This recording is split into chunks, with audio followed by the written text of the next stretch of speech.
फरमाया जब ये 15वीं शब की रात आती है, वो बंदा अल्लाह की बारगाह में आता है और आकर सजदा शुक्र अदा करता है, करीम अल्लाह तेरा एहसान है, तेरा एहसान है, तूने इतनी बड़ी नेमत दी है ईमान वाली, ईमान से बढ़कर दुनिया की कोई दौलत नहीं है, ईमान से बढ़कर पूरी कायनात की कोई जो है वो कदर कीमत नहीं है, सारी कदर कीमत है तो ईमान पर है। फरमाया इसलिए 15वीं शब को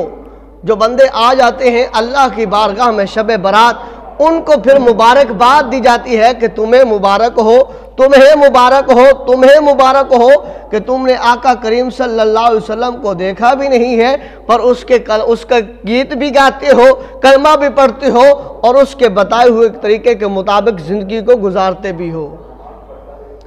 अब आइए सुनिए, हदीस पाक है, हज़रत अब्दुल्ला बिन अब्बास रज़ी अल्लाह ताला अन्हुमा, आप इसके रावी हैं। आप फरमाते हैं कि नबी पाक सल्लल्लाहु अलैहि वसल्लम ने फरमाया कि 15वीं शब को यानी कि शब बरात की रात को लोहे महफूज पर हर बंदे के पूरे साल का रिस्क लिख दिया जाता है। 15वीं शब को लोहे महफूज पर बंदे की तकदीर में लिख दिया जाता है कि इस साल इसको बेटा देना है या बेटी देनी है। 15वीं शब को उसके नामा अमाल में लिख दिया जाता है कि इस साल इसने हज करनी है कि नहीं करनी,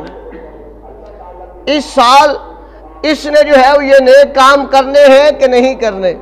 फरमाया जो बंदा आ जाता है 15वीं शब को अल्लाह की बारगाह में गिड़गिड़ाता है, सजदा करता है, रोता है कि बारी ताला मेरी ज़िंदगी को अच्छा कर दे, बारी ताला मेरी ज़िंदगी को अच्छा कर दे, मेरे गुनाहों को माफ़ फरमा दे, आका करीम सल्लल्लाहु अलैहि वसल्लम से मोहब्बत करने वाला बना दे। फरमाया उसके नामा अमाल में वही लिख दिया जाता है जो आकर अल्लाह की बारगाह में वो मांगता है, गिड़गिड़ाता है।